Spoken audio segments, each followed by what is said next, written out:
Plusieurs candidats se présentent à l'élection du Conseil des États. Inutile de vous présenter Bernard Poulvert, qui a passé 12 ans à la tête de l'instruction publique du canton de Berne. Il a tiré sa révérence en 2018 après avoir pris du recul face à la sphère politique. Le voici de retour. Il est actuellement président du conseil d'administration de l'hôpital de Lille à Berne et il prône pour sa candidature au Conseil des États une politique de l'espoir. Bernard Poulvert, candidat des Verts, des Vertes au Conseil des États pour le canton de Berne, vous avez utilisé cette formule récemment dans une interview, la politique de l'espoir. Alors, je m'étais posé la question et je me suis dit, c'est donc à l'opposé de la politique de la peur qui est prônée par certains partis. Suivez-moi du regard. Oui, je crois qu'effectivement, c'est un peu le contraire d'une politique de la peur. Moi, je crois qu'en effet, on peut avoir beaucoup d'espoir. On parle toujours des risques du climat, du risque de la guerre d'Ukraine, de la migration, mais dans ces choses, il y a aussi, pas dans la guerre, mais il y a aussi des chances. Par exemple, la politique le risque du climat. Nous avons tous les moyens en main, économiquement et techniquement, pour vaincre ce défi. Et ces moyens nous donneront un essor économique, un développement sociétal qui est possible si nous agissons ensemble. Et je crois que dans ces problèmes, il y a beaucoup de chances. Et je crois que, pour moi, je vois avant tout les chances dans ces défis. Ouais. Alors, un rassemblement d'idées que vous prônez, que vous avez d'ailleurs toujours prôné, Bernard Poulvert. Reste à dire que lors de sa naissance en 1983, le Parti des Verts disait ne se situer ni à droite ni à gauche. Vous êtes d'accord, hein? C'était la formule à la création. Aujourd'hui, il s'est clairement établi à la gauche de l'échiquier politique. Est-ce que c'est une évolution que vous partagez ? Et pour moi, il n'y a pas une question de gauche ou de droite. Moi, je crois que cette évolution en utilisant maintenant aussi des thèmes sociaux et les associant aux thèmes écologiques, ils ont eu raison. Nous ne pouvons pas gagner le défi écologique, le changement dans la société qui est nécessaire sans tenir compte de la question sociale. Beaucoup de personnes n'ont pas profité des développements écologiques et économiques des dernières 10 à 30 années. Et il faut tenir compte de leurs problèmes et de leurs défis, que ce soit le pouvoir d'achat, etc. Je trouve qu'on a complété le thème de l'écologie, de la question sociale est important. Ce qui me manque parfois un peu, et là je suis plus critique, c'est qu'on ne prend pas assez l'économie comme chance, c'est qu'on a une attitude plutôt parfois avec trop de retenue envers l'économie. Moi, je vois les entreprises dans le canton de Berne, qu'est-ce qu'ils produisent et qu'est-ce qu'ils font. C'est quelque chose où j'ai l'espoir. Et donc là, je trouve qu'on pourrait mieux se développer vers une ouverture vers l'économie. Ouais. Alors, suite à ce que vous venez de dire, Bernard Poulvert, près de 20 000 personnes ont manifesté à Berne contre le renchérissement de la vie. Les gens ont de plus en plus de peine à boucler leur fin de mois. Plus d'1,2 million de personnes sont touchées et menacées par la pauvreté. Comment échapper à cet engrenage ? En effet, il faut vraiment faire des pas pour plus d'équilibre social dans notre société. Et c'est pour ça que je suis content que les Verts ont pris ce thème aussi maintenant. Parce que, comme j'ai dit, on ne va pas résoudre les autres problèmes de la société sans tenir compte de la question sociale. Un moyen, c'est AVS, renforcer l'AVS, parce que l'AVS est vraiment un système très bien, qui marche bien, et une 13e rente, moi je suis vraiment pour qu'on améliore et qu'on introduise pour mettre plus de poids dans l'AVS. Aussi sur les primes des assurances maladie. Excusez-moi de vous interrompre, mais vous avez actuellement, comme je l'ai dit en introduction, la responsabilité d'un grand hôpital, en l'occurrence celui de Lille, de Berne.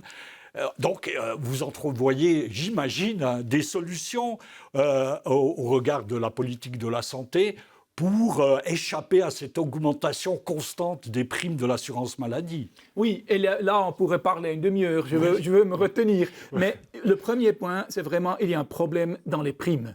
Et le problème est ces primes par tête, que le millionnaire paye tout autant que le travailleur. Et ça, c'est quelque chose d'unique Tous les pays qui nous entourent ont des primes qui dépendent du revenu. Des pourcents salariaux, comme pour l'AVS ou l'assurance accident, qui ont fait leurs preuves là. Donc moi, je suis pour un changement du système de financement pour qu'on ait vraiment le même système que dans les autres assurances sociales. Ouais. Mais les coûts, c'est un autre thème. Les coûts, ce n'est pas la même chose que les primes. Les primes ont augmenté plus que les coûts. Les coûts, pour freiner les coûts, il y a par exemple le transfert des stationnaires à l'ambulatoire où nous travaillons comme hôpital aussi. Mais moi, je pense aussi qu'il y a un élément à tenir compte. Il faut tenir compte du fait que notre système de santé n'est pas trop cher. À mon avis, on parle toujours que des coûts. Et il y a des dizaines de milliers de personnes qui travaillent dans le système de santé et ils font un bon travail, ils nous guérissent de maladies. Les infirmiers et infirmières. Ils ont été applaudis pendant le Covid. Voilà. Et je trouve qu'il ne faut pas seulement les voir comme un élément de coût. C'est tout d'abord une très, très grande chance et une perspective pour notre pays. Voilà. Et moi, j'aimerais aussi un peu changer la logique de la discussion dans la politique de santé, qui a aujourd'hui une vision très étroite que sur les coûts. C'est comme si nous parlions de nos écoles, de nos hautes écoles, ils coûtent trop. Ils coûtent, mais ils ont aussi une très, très forte participation à notre bien-être. J'aimerais encore aborder deux questions essentielles. Celle du bilinguisme. Je sais que vous êtes un ardent défenseur du bilinguisme qui, comme vous le savez, est profondément ancré à Bienne. Que pensez-vous pouvoir faire pour rendre le bilinguisme ainsi que la particularité du Jura bernois, on va dire, plus compatible avec le canton de Berne ? Moi, je trouve qu'il faut respecter le fait qu'il y a deux régions monolingues. La région du Jura bernois qui est monolingue français et la région alémanique du canton qui est monolingue germanophone. Mais il y a ce bilinguisme à Bienne qui est un trésor. Trésor pour la Suisse, trésor pour Berne.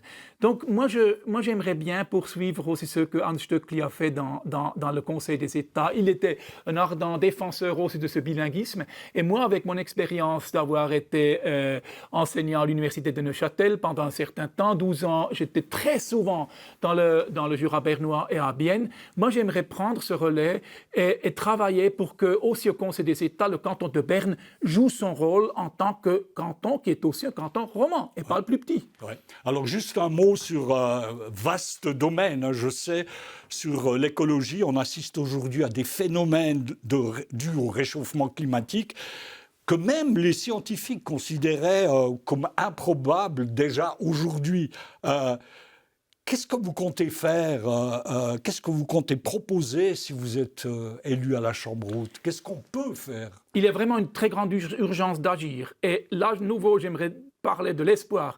On a beaucoup changé ces dernières années dans l'état d'esprit de la politique en Suisse. À l'époque, on pensait que le solaire, c'est quelque chose dans une niche, c'est quelque chose de très petit. Aujourd'hui, tout le monde est d'accord que ce sera un des piliers essentiels pour la transition énergétique. Et je crois que là, on peut mettre les panneaux solaires sur les toits, on peut les mettre sur les parkings, ce qui donne après de l'ombre pour les personnes qui ont une voiture. Donc il y a les voitures électriques, il y a beaucoup de choses sur l'efficacité de l'utilisation de l'énergie. Il y a beaucoup de solutions qui existent aujourd'hui. Et les barrages hydrauliques. Il y a les barrages hydrauliques. On y a un très bon projet au Trift dans le canton de Berne. Il y a Christophe Ammann qui prend des tables rondes pour réaliser des projets dans les Alpes sans opposition, parce qu'il prend les gens à la table. Ouais. Et donc, l'éolien est un peu plus contesté.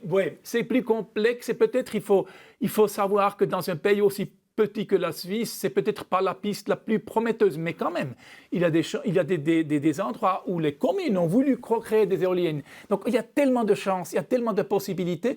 Et l'avantage, c'est que ça nous rendra indépendants de l'importation de la Russie ou d'autres pays qui sont vraiment pas nos amis. Donc ça donne en tant que tel de l'écologie, mais aussi de l'indépendance du pays. Donc, il y a de l'espoir à travailler dans ce domaine. Ouais. Et j'aimerais bien, au Conseil des États, apporter des solutions pour aller de l'avant. En deux mots, parce qu'on arrive en fin d'émission, une question que j'aurais dû ajouter quand on parlait des primes d'assurance. La caisse unique fédérale ou cantonale pour l'assurance maladie, ça vous parle? Oui. Oui, franchement dit que chaque automne, tous les caisses maladies font des publicités pour changer la caisse. Et finalement, 15% des augmentations de cette année, c'est les coûts de changement des personnes d'une caisse à l'autre. Donc, c'est quelque chose qui devient absurde. Alors, on a la SUVA, l'assurance accident, ça fonctionne à la satisfaction de tout le monde. Il faut prendre cet exemple aussi dans le domaine de l'assurance maladie. Bernard Poulvert, je vous remercie pour cet entretien. Merci beaucoup.